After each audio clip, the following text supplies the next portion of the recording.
So hello everyone, welcome to Vedam. आज हम लोग मुगल डायनेस्टी के बारे में बात करेंगे कि मुगल डायनेस्टी के फाउंडर कौन थे और उनके दौरान क्या क्या इंडिया में चेंजेज हुए। तो मुगल डायनेस्टी का जो फाउंडर था इंडिया में, उसका नाम था बाबर। बाबर ने ही मुगल डायनेस्टी को इंडिया में लाया। इसका पूरा नाम था जहीर उद्दीन मोहम्मद बाबर। इसके पिताजी जो थे उमर शेख मिर्जा, एक फरगना नाम के शहर के गवर्नर थे और ये तैमूर के वंशज के थे और इसकी माता जो थी वो चेंगिज खान के वंशज की थी। इसने फर्स्ट बैटल ऑफ पानीपत जो इब्राहिम लोदी के खिलाफ लड़ा था 21 अप्रैल 1526 को, और उसमें इसने इब्राहिम लोदी को हरा दिया। फिर 1527 में इसने राणा सांगा को मेवाड़ के जो हराए, खानवा में हरा, इसको लिए बैटल ऑफ खानवा भी बोलते हैं। इसने राणा सांगा को उसमें हरा दिया। 1528 में इसने मेदिनी राय जो चंदेरी के राजा थे उनको हराया और 1529 में मोहम्मद लोदी जो इब्राहिम लोदी के चाचा थे उनको हराया। तो ये इसका जो पूरा जीवन था इंडिया में वो काफी युद्ध में ही बीता है, आप एक तरह से मान सकते हो। फिर 1530 में इसकी मृत्यु हो जाती है। इसके जीतने का कारण क्या था? ये इंडिया में पहला शासक था जो गन पाउडर और आर्टिलरी लेकर आया था। हमारे यहाँ के जो राजा थे वो ट्रेडिशनल वे में लड़ते थे, आप मान सकते हो तीर धनुष तलवार से, लेकिन ये पहली बार इसने बंदूक को, गन पाउडर को लाया था। और इसके जो लड़ाके थे वो काफी बेहतरीन थे, घुड़सवार भी इसके काफी ट्रेंड थे। तो इसने अपना एक ऑटोबायोग्राफी लिखा है, इसका नाम है तुजुक बाबरी, जो एक तुर्की में इसने लिखा था। वो एक एक्सीलेंट इंफॉर्मेशन देता है इंडिया के बारे में कि किस समय इसका राज्य व्यवस्था इंडिया का क्या था और क्या चेंजेज उसने किए। ये एक्सीलेंट एग्जांपल है। पर्शियन में इसका जो बुक था तुजुकी बाबरी का, उसका ट्रांसलेट किया था अब्दुल रहीम खान खाना ने। अब्दुल रहीम खाना ने इसकी बुक को पर्शियन में ट्रांसलेट किया था। इसके मरने के बाद जो इसका जो नाम हुआ उसका नाम है फिरदौस मखानी, ड्वेलिंग इन पैराडाइज। इसके मरने के बाद उसका नाम हुआ फिरदौस मखानी। जाहिर सी बात है उसने अपना नाम खुद लोगों नहीं रखा होगा, चाहे वो उसके मंत्री परिषद के हो चाहे कोई हो। तो बाबर का जो सक्सेसर था उसका नाम हुआ हुमायूं। हुमायूं के जो भाई थे उनमें काफी झगड़ा होता था, इसीलिए उसका साम्राज्य ढीला पड़ने लगा, कमजोर भी पड़ने लगा। उसी समय वो जो 1530 में सिंहासन पे बैठा, तब से उसके भाई उसके खिलाफ विद्रोह करते थे और उसको कमजोर किया करते थे। इसके जो भाई थे कमरान, हिंदल और अस्करी, ये आपस में लड़ते थे और आफ्टर ऑल रिजल्ट हुआ कि इसके जो साम्राज्य थे इसको कमजोर करने लगे। बैटल ऑफ चौसा जो 1539 में शेरशाह सूरी और हुमायूं के खिलाफ लड़ा गया था, हुमायूं उसमें बुरी तरह पराजित हुआ। फिर हुमायूं को 1540 में बालीग्राम के युद्ध में फिर से शेरशाह सूरी ने 1540 में उसको हराया। फिर हारने के बाद वो ईरान चला गया। ईरान में जाकर उसने 12 साल एग्जाइल में बिताए। 1555 में वो फिर लौटा और शेष शाह के जो भाई थे उनको उसने हराया और फिर से दिल्ली के गद्दी पे काबिज हुआ।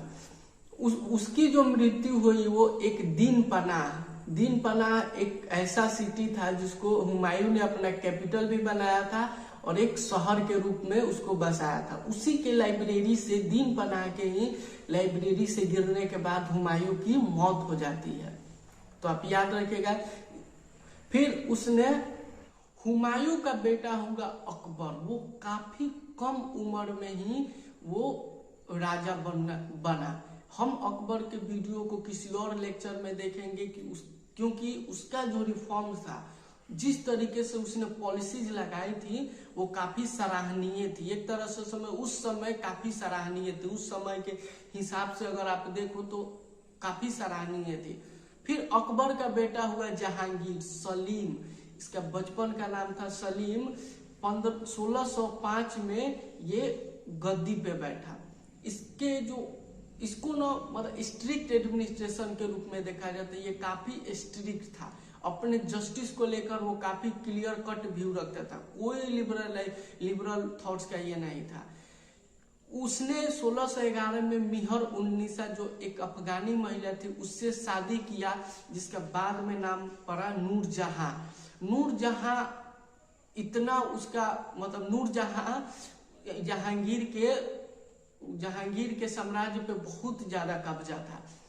आप ये समझिए कि उसका इतना कब्जा था कि जहांगीर ने अपने नाम पे और नूरजहां के नाम पे ही सिक्के चलवाए थे। तो इस तरीके से समझ सकते हो कि उसका कितना कब्जा था।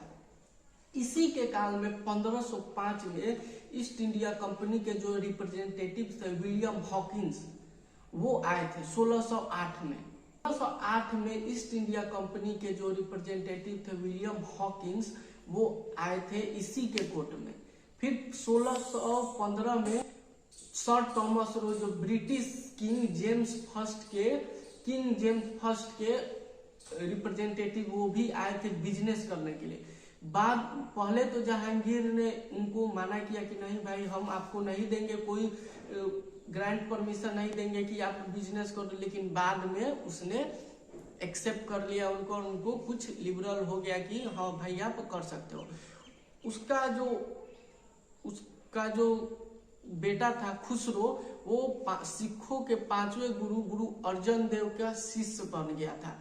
और फिर जब पता लगा जहांगीर को कि ये गुरु अर्जन देव का शिष्य बन गया है, तो खुसरो को तो उसने जेल में डाल दिया, लेकिन गुरु अर्जन देव को उसने मौत के घाट उतार दिया। आप ये गुरु अर्जन देव की जो 5वें गुरु थे सिखों के, उनको इसने मौत के घाट उतार दिया। फिर आता है इसका बेटा खुरम, जो बाद में चल के शाहजहां भी बना। इसने भी जहांगीर के खिलाफ विद्रोह शुरू किया था, और महावत खान नाम का उसका मिलिट्री जनरल था, वो भी जहांगीर के खिलाफ विद्रोह शुरू किया था। जहांगीर ने अपने ऑटोबायोग्राफी का नाम लिखा है तुजुक्के जहांगीर, जिसमें उसने अपने बारे में पूरा लिखा है। जहांगीर का जो कब्र है वो लाहौर में है। फिर शाहजहां, जहांगीर का बेटा हुआ शाहजहां, इसको बोलते हैं गोल्डन ईरा ऑफ मुगल। ये आर्ट एंड कल्चर का काफी शौकीन आदमी था। 1638 में ये राजा बना, और ठीक 3 साल बाद इसकी जो पत्नी थी मुमताज महल, उसकी मृत्यु हो गई, और उसके याद में उसने इतने बड़ा ताजमहल बनवा दिया है। आप सोच सकते हो कि उसने उसके ही याद में ताजमहल बनवा को जो बोलता है कि डेक्कन पॉलिसीज में और फॉरेन पॉलिसीज में उसको काफी महारत हासिल थी। तो वो बेस्ट था डेक्कन पॉलिसीज में और फॉरेन पॉलिसीज में।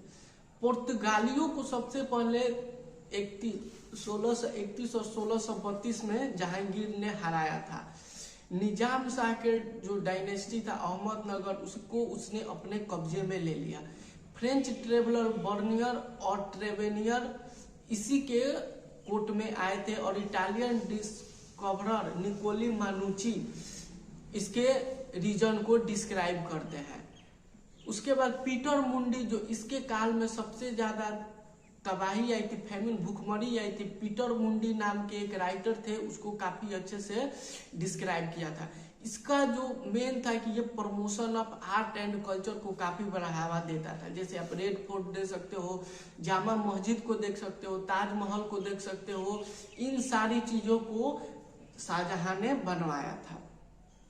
इसका मृत्यु एक क्वेश्चन मार्क क्रिएट कर दिया कि कौन राजा बनेगा इसके जाने के बाद। इसमें सबसे ज्यादा आगे निकला औरंगजेब।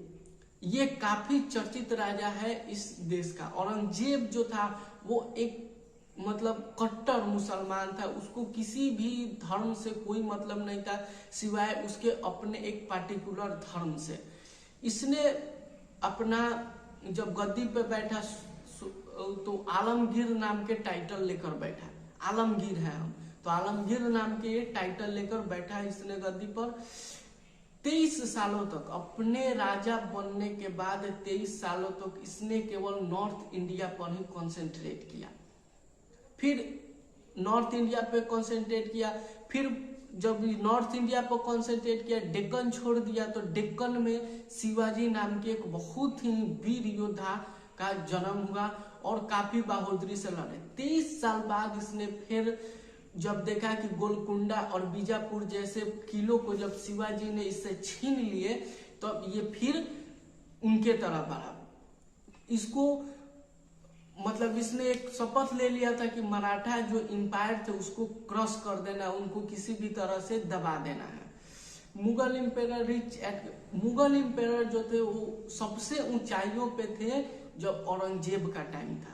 आप ये मान सकते हो कि बाबर और अकबर के समय में भी उतना ऊंचाइयों पर नहीं थे जितना कि औरंगजेब के टाइम पे थे, क्योंकि इसने काफी स्ट्रिक्ट पॉलिसी अपना रखी थी। इसको जिंदा पीर भी बोला जाता है। औरंगजेब जो था इसको हम लोग जिंदा पीर भी बोलते हैं। और इसने सबसे गलती ये किया कि इसने जजिया कर को इंट्रोड्यूस किया। जजिया कर बेसिकली वो होता है कि कोई भी नॉन मुस्लिम आदमी हो, नॉन मुस्लिम आदमी होगा, उस पर एक प्रकार का टैक्स लगाया जाएगा। उसके धर्म पे, उसके पूजा पाठ करने पे, उसके तीर्थ स्थानों पे अगर कोई जाना चाहे तो उसको पैसा देना पड़ेगा। तो एक प्रकार का जजिया कर वो था। उसको दौलताबाद में ही दफनाया गया है औरंगजेब को।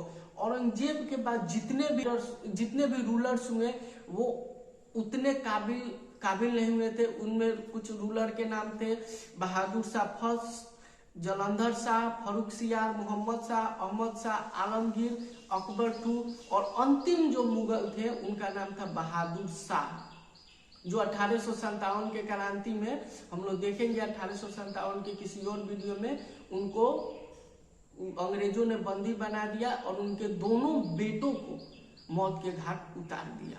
रंगून में उनको बंदी बनाकर रखा था और उनके दोनों बेटों को मार दिया गया था। धन्यवाद।